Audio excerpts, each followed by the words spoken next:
നമസ്കാരം സുഹൃത്തുക്കളെ, അസീന്താന്ന് അന്വേഷിക്കാനല്ലേ. മത്സ്യത്തൊഴിലാളികളും എല്ലാവരും ഒന്ന് ശ്രദ്ധിക്കേണ്ട വിഷയമാണ്. മംഗലാപുരത്ത് പൊടിക്കമ്പനിയിൽ മീനി കൊണ്ടുകൊണ്ടൊരു ദൃശ്യമാണ് ഞാൻ നിങ്ങൾക്ക് കാണിച്ചു തരാൻ പോകുന്നത്.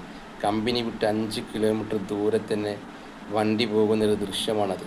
ഇവിടുന്ന് മാത്രമല്ല, താന്നൂരിൽ മാത്രമല്ല, കേരളത്തിന് തീരദേശത്ത് എല്ലാ മേഖലയിൽ നിന്നും പൊടിമീൻ പോകുന്നത് മംഗലാപുരത്താണ്, പിന്നെ തമിഴ്നാട്ടാണ്.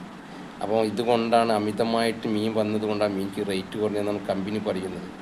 ആ ദൃശ്യമാണ് ഈ കാണുന്നത്. അത് എന്ന് പറഞ്ഞാൽ 20, 26, 28 റുപ്യക്ക് പൊടിമീൻ പോയ സ്ഥലത്ത് ഇപ്പോൾ 10, 12, 13 രൂപയാണ്. അതുകൊണ്ടാണ് ഈ കച്ചവടക്കാർ വില കുറച്ചെടുക്കുന്നത്, ചെറുമീനായതും കൊണ്ടാണ്. അപ്പം നമ്മൾ അമിതമായിട്ടുള്ള കൊടുത്തൊന്ന് സഹോദരന്മാരെ, മത്സ്യത്തൊഴിലാളികളെ, എൻ്റെ കൂട്ടുകാരെ, എൻ്റെക്കാട്ടും കൂടുതൽ നിങ്ങൾക്കറിയാം. നിങ്ങളതൊന്ന് ചുരുക്കണം. എന്നുവെച്ചാൽ നമ്മൾ കൊണ്ടുപോകണം ആ തോണി തന്നെ മീനെടുത്തിട്ട് തിരിച്ചു വരാൻ നോക്കുക. പുറത്തുള്ള തോണിക്ക് ഒരുപാട് മറിക്കാനുണ്ട്, അവർക്കും മറിക്കുമ്പോഴാണ് മീൻ ജാമാവുന്നത്. അപ്പോൾ ഇത് വലുതായാലും നമുക്ക് തന്നെ പിടിക്കാം.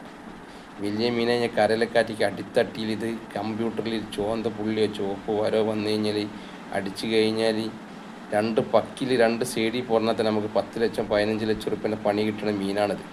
ഈ മീൻ ചിലപ്പോൾ കരലക്കാറ്റിക്ക് ഇവിടെ നിലനിൽക്കും. നമ്മളോട് ചില തൊഴിലാളികൾ എന്നോട് ചോദിക്കുന്നുണ്ട്, അത് ഈ മീൻ നിൽക്കുന്ന എന്താണെന്ന് ഉറപ്പുണ്ടാവും നമുക്ക്. വെച്ചാൽ കടലല്ലേ, ചിലപ്പോൾ ഉണ്ടാകാതിരിക്കുക, പക്ഷേ ഉണ്ടാകും എന്നുള്ളൊരു വിശ്വാസമാണ് നമുക്ക്. അതുകൊണ്ട് നമുക്ക് ഈ അമിതമായിട്ട് ഈ ചെറുമീൻ പിടിക്കേണ്ട ഒരു ആവശ്യമില്ല. അപ്പോൾ ഇതുകൊണ്ട് ഡിപ്പാർട്ട്മെൻറ്റ് അറിഞ്ഞ് നമ്മളെല്ലാ മേഖലയിലും നമ്മൾക്ക് ഇതിനെപ്പറ്റി ഒരുപാട് ക്ലാസ് എടുത്തത്. അത് അംഗീകരിച്ചവരുണ്ട്, അംഗീകരിക്കാത്തവരുണ്ട്. അവർ പറയുന്നത് അവർക്ക് വേണ്ടിയില്ല, നാളെ പറ്റത് നമുക്ക്